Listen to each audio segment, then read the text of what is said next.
This week we snorkel an awesome reef, start off as newbie freedivers, get a really cool delivery, and sit down to chat with you in real time.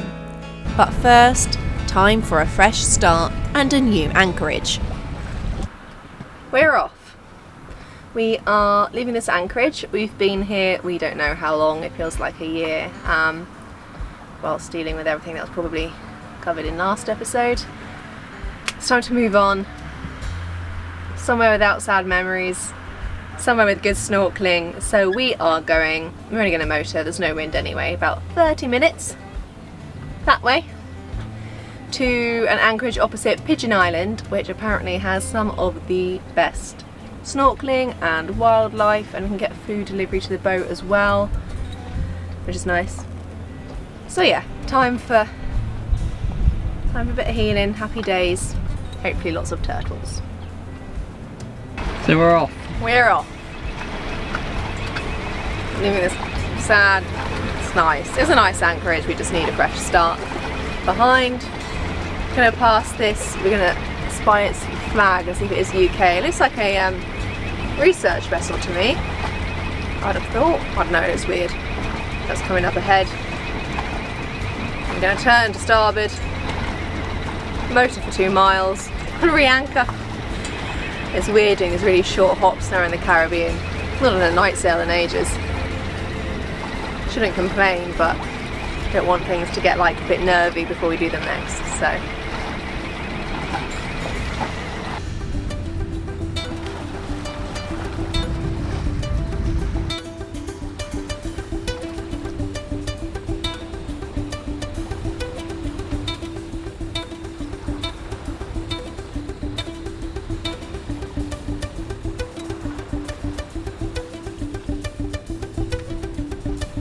Yellow marker sticking out there is a wreck, so we need to avoid that.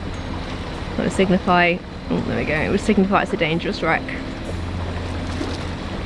We are, you have to forgive my awful camera skills when I'm trying to helm and film Tony, because I'm a little bit short. And my canvas here gets in the way. But yeah, we're here. And it's very pretty.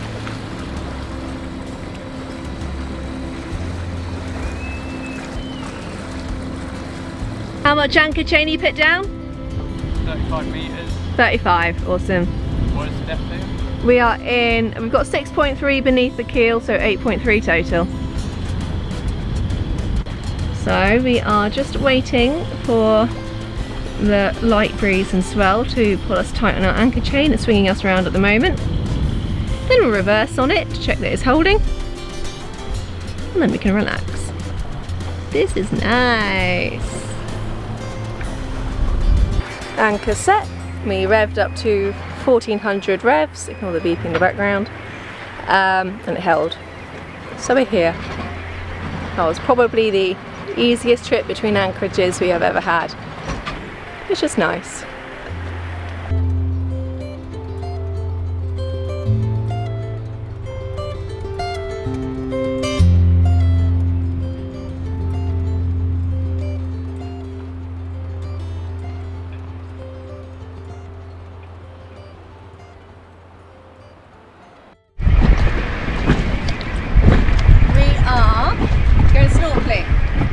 We're going to take the dinghy over to that island there, which is called Pigeon Island. Not sure where it's got its namesake from, but that's okay. Well, the sun's just coming out, it's nice. It's meant to be really, really good for snorkeling, so fingers crossed. Let's get going.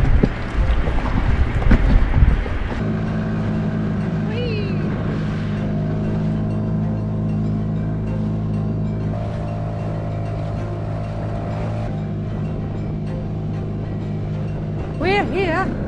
Everything is further away on the GoPro, but we are very here, I promise. And Tony says we think the only ones that we're allowed to tie up to are these white boys. Professionals. Faded pink. Oh, it's faded pink. Okay, because we're not allowed to anchor. Maybe this one. These white ones here. recreational boaters, yeah. Up to 26 feet. Ooh.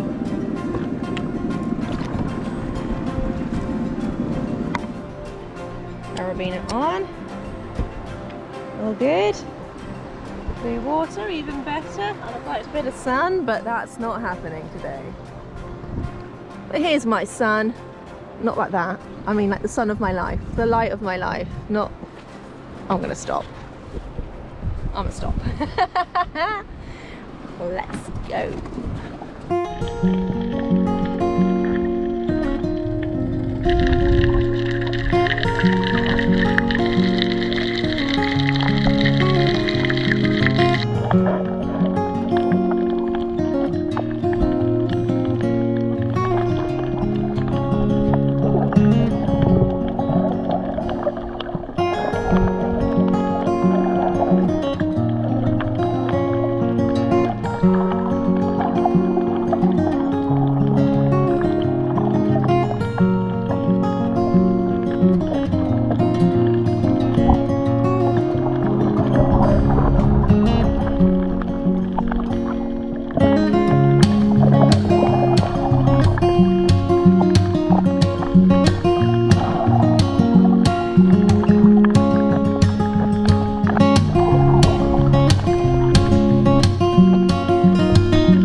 This place is beautiful.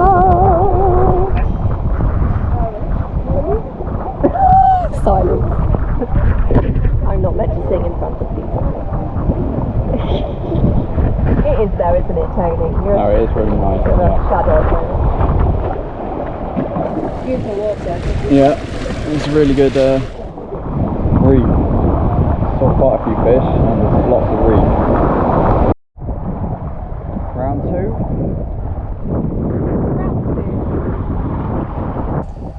We went for round 2 of snorkeling, but we were fairly cold after the first one, so it didn't last very long before deciding to call it a day.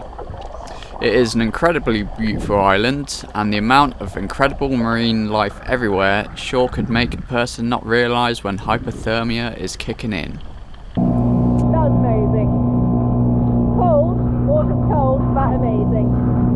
Might go back tomorrow, but it's time to go and warm up now. I'm freezing.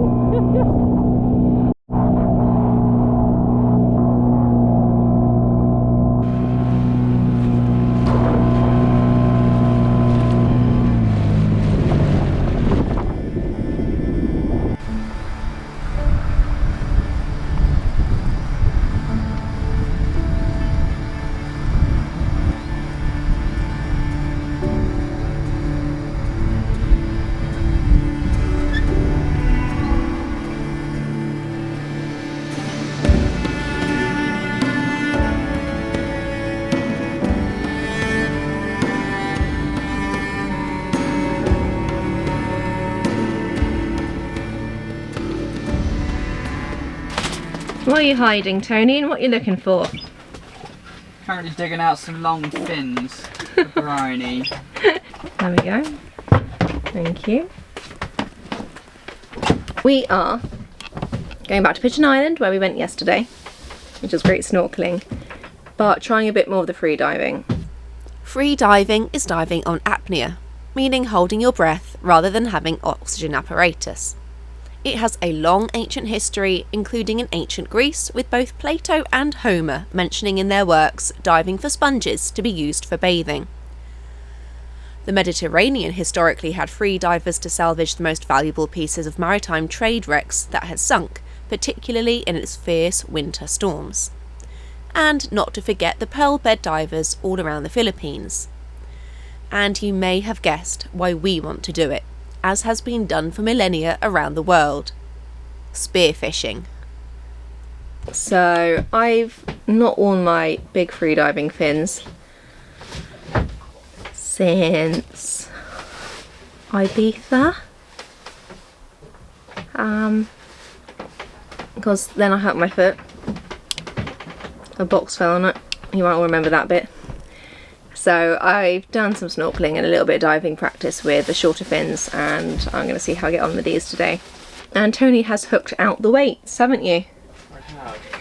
So he's going to hopefully not turn himself into a cannonball. Same place, slightly different focus today. Sun cream up and ready to go? Yeah. Sun cream up and then ready to go. Round 2!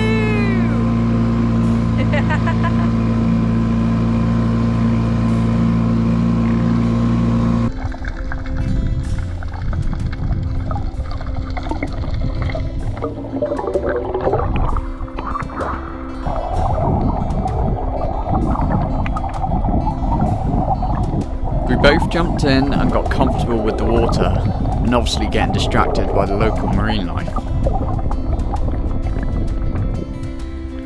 Once we get down to certain depths, you get pressure building up in your ears, so you have to equalise them.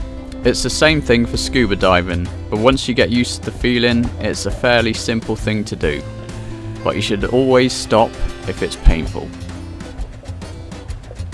I say it's a fairly simple thing to do, but now and again I seem to also use the back of my throat for some reason or another, and Bryony always compares me to a whale.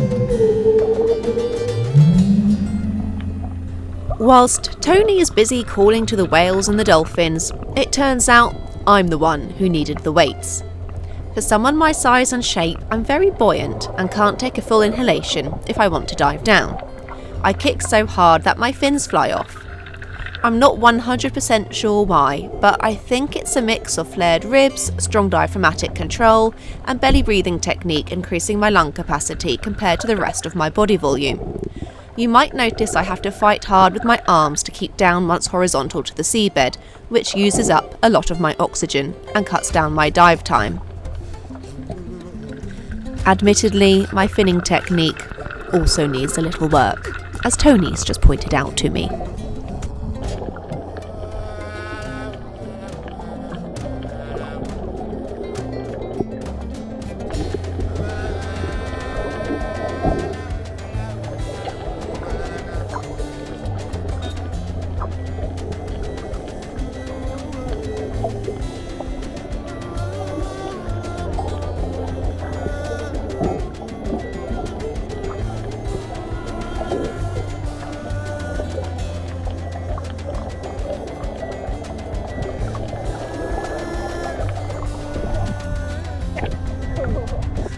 Getting a bit tired, and having already been a bit worn out from yesterday's cool snorkel, this was my last dive. A nice, simple dive straight down to 31 feet and back up again, just to practice the equalisation and get more comfortable at greater depths. It's a start for us newbies.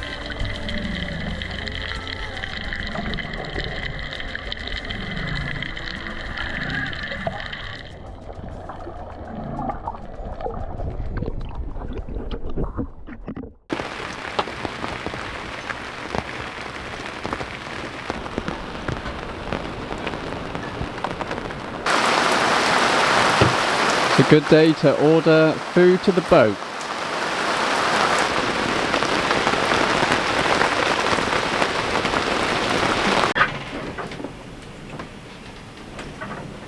How's it going, Bryony? I'm tired, Tony. It was a bit of a disrupted night. We left the sink pump on. I say we. Pretty sure it was it. So at some point in the night that randomly started making sounds, and then he got up to turn it off, but I picked the wrong switch and turned off the cabin lights instead, which were in the dark, so we didn't notice. So then an hour later it woke us up again. and then it got really rolly. Things went flying, including the GoPro, which is not ideal. Then it's carried on getting rolly and I'm tired. But the good news is, we're heading off tomorrow and I didn't much feel like doing a food shop. We'd already done our food shop, but we don't have to go and do it because we have ordered from the Paradise Food app. They're a new startup here in the Caribbean and they deliver to your boat at anchor, which is so cool. So we are waiting for our delivery at 5 o'clock today. Very grateful that this is what we've done in advance because yeah, I'm hanging a bit today, I'm really tired. And then we are leaving early tomorrow to find a more comfortable place. So going back down south and around to the other side of the island because the winds have shifted and they're pushing the swell on shore, so it's just getting increasingly rolly. But yeah, excited for the food later. Here they come. Are they here? They're here. Hey, hey! Hi. Hi! Hello, how are you? Yeah, not too bad, thank you. And How you? are you? Fine, fine. Oh, good.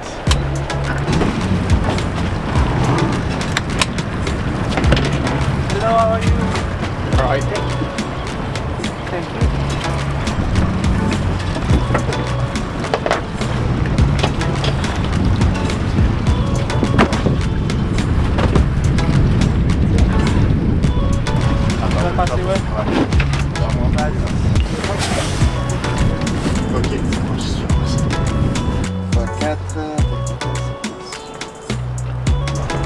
There you go. Bye, thank you. Look at all this food. And some extra bits that aren't food, but were much needed. That was a pretty smooth operation, wasn't it, T? Was indeed. Very convenient. I know, amazing. Yeah. Let's do that again.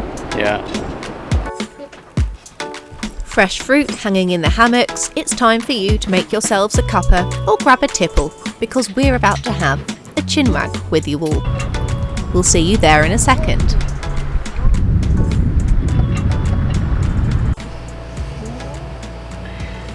Hello. Hello. We are from the future. Real time. Can't do that each time. I can. We're from the future, but we're not. We're in real time. Because we've been a little behind, haven't we, and haven't caught up as much as we'd hoped. Pretty much. We are like 6 months behind, but we should be catching up. We will. We will. We will. Apparently. We will apparently be catching up closer to real time. Yes.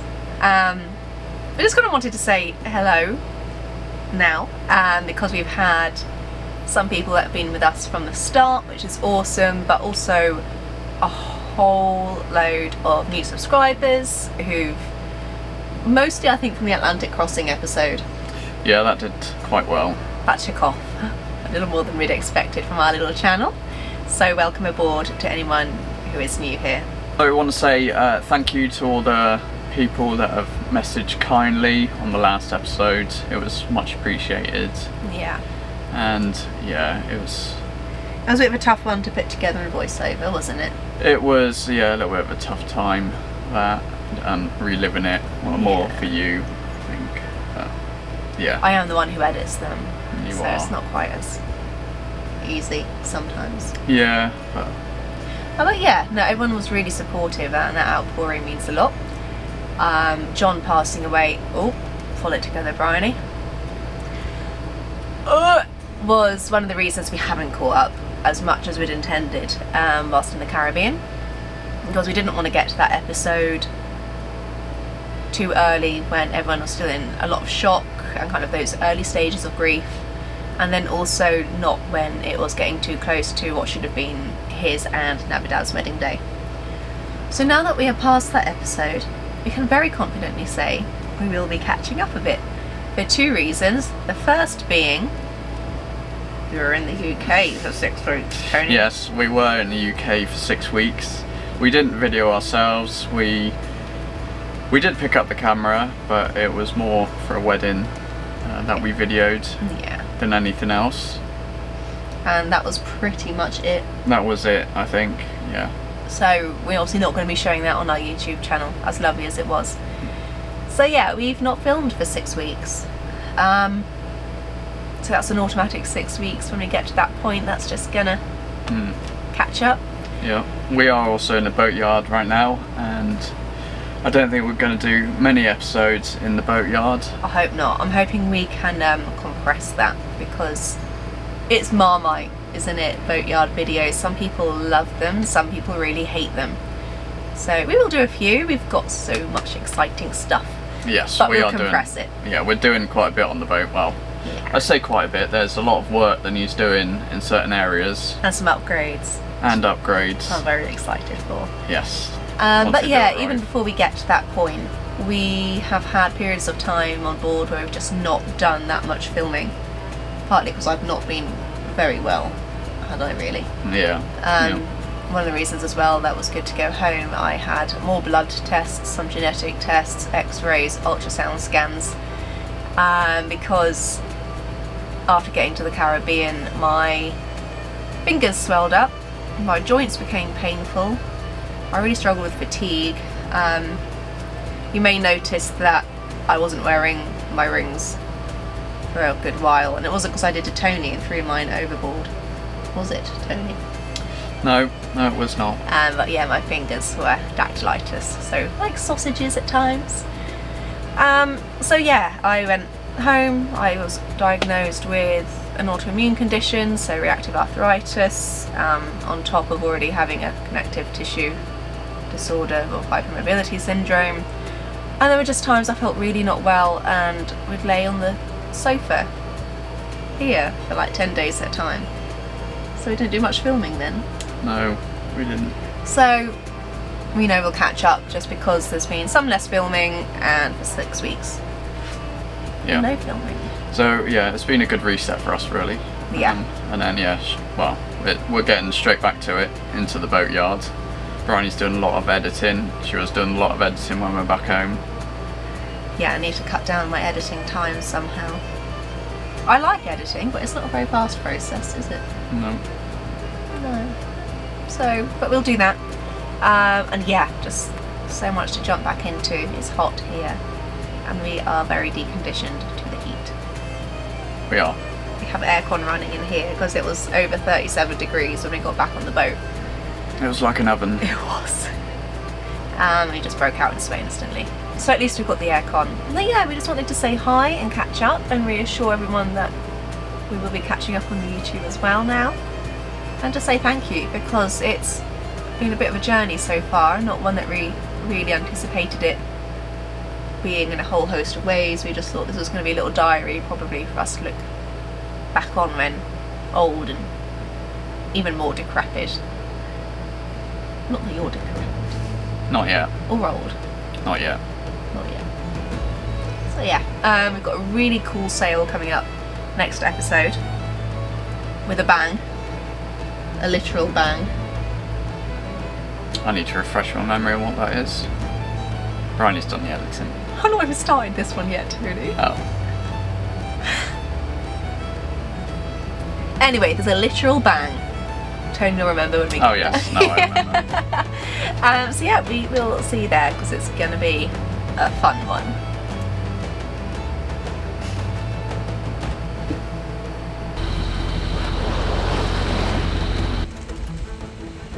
What the hell is that?